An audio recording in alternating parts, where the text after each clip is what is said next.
consider your lifestyle. So for instance, if you're very active, you're working out all the time, so you sweat, in other words. Traditional locks might not necessarily be your thing, because the thing about being very active is that you get to wash your hair a lot. Now, the thing with traditional locks is you have to always, because it's not tiny and it's not like micro locks that is already woven into the hair, so that you can wash it as many times as you like and the new growth doesn't unravel, doesn't come out from the rest of the lock, unlike traditional locks where you have to touch it up every time you wash the hair. Sometimes even when you use the wax, which is not necessarily advisable, or whatever holding product you use, by the time you wash your hair, it kind of unravels. But some people, there are very active people who rock traditional locks. So if they don't care about whatever, I can just retwist it whenever I feel like. If you're that kind of person, then sure, go for it. Then your occupation as well, your job. So if you're a lawyer like me and you are going to court and you are wearing that wig, you cannot be free forming your hair because the judge will tell you a thing or two and it's not going to be looking good at all. So you need to consider this kind of thing. If you are an artist, if you're a musician, of course. If you're an artist and you work for yourself, by all means, enjoy the free form. Then your personality as well. Are you the kind of person who likes to please people?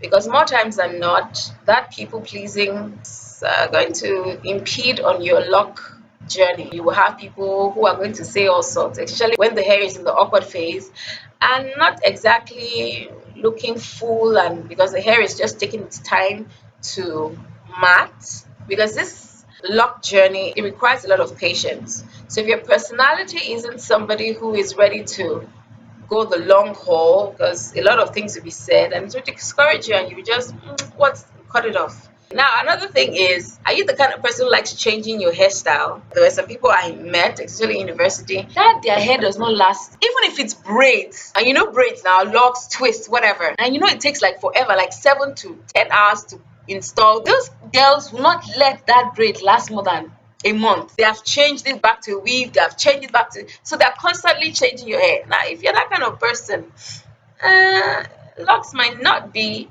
your jam. Because it's actually when it's still taking its time to mature. You can do what some people do, so you just put a wig on top of it, boom, you're done.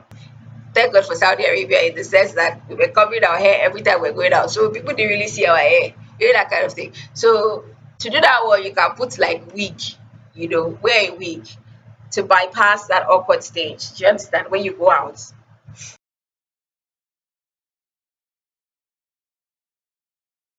So those are things to consider. Your personality. If you are a people pleaser, it'd be hard to. If you're not saying perfect, you can choose whatever form. If you like to change your hairstyle every day, well, maybe you can try it. But that love journey, I'm not discouraging you, but it requires a lot of patience. You don't get to see the result of that hair. Some people will lock that hair, and in a month the thing has locked, depending on your curl pattern. That's another thing to consider. We may all have the African kinky hair, and but the thing is, we are not all the same. See, in my family, my mom and my sister have this really thick, curly, bouncy, beautiful jet black hair. It's larger curls. Me, on the other hand, I soak the very tight curls, very tight curls. Sister, that hair is, So in other words, we're all from the same family, but we all have different types of hair. My brother has like really light brown hair. My other brother is, I think that's the person with the most normal hair in the house. Then my hair is, oh yes, tight curls. Wow, see. Like for me, even when I started the braid lock, the braids didn't exactly fade until maybe like a year. But I wasn't bothered. I didn't really care. I was just happy that the thing was, I don't have to bother about my hair sitting under the dryer. None of that. I didn't have to ever do that again. I didn't have to, put a relaxer on the hair ever again. So I was just happy to just, after 8 weeks, after 8 weeks, I would just interlock the new growths and I just left the hair to do whatever it wanted to do. So this is to encourage us to start the locks. So you have this kind of knowledge. It's really condensed, I know.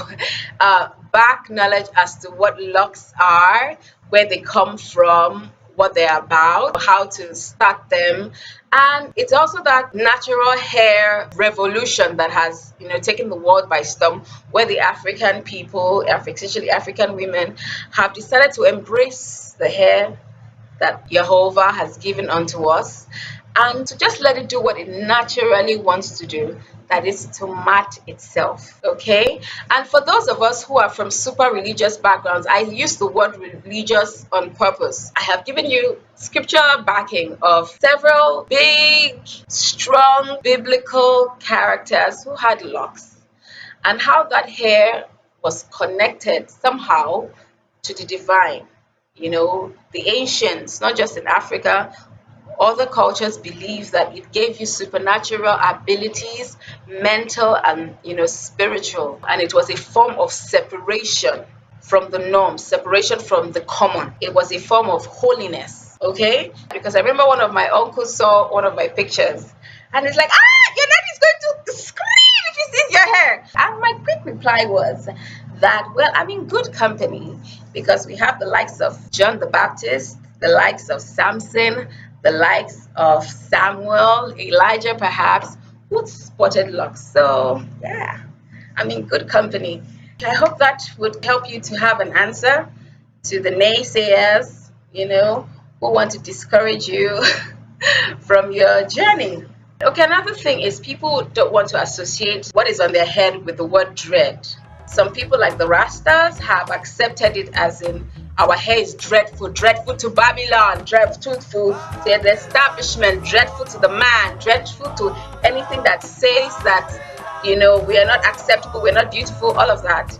But there's the other school of thought who don't want to associate, because they are saying that my thing that grows out of my hair is not dreadful, it is beautiful. So they just keep it with the word locks. So when I use the word interchangeably, dread or locks, I hope that helps to clear all of that. And if there were along the line some terminologies or some words that I use that you do not understand, please let me know. Just make those comments and I would break them down further in the next video. So I hope I've been able to shed more light, and looking forward to hearing your thoughts on the things that I have said so far.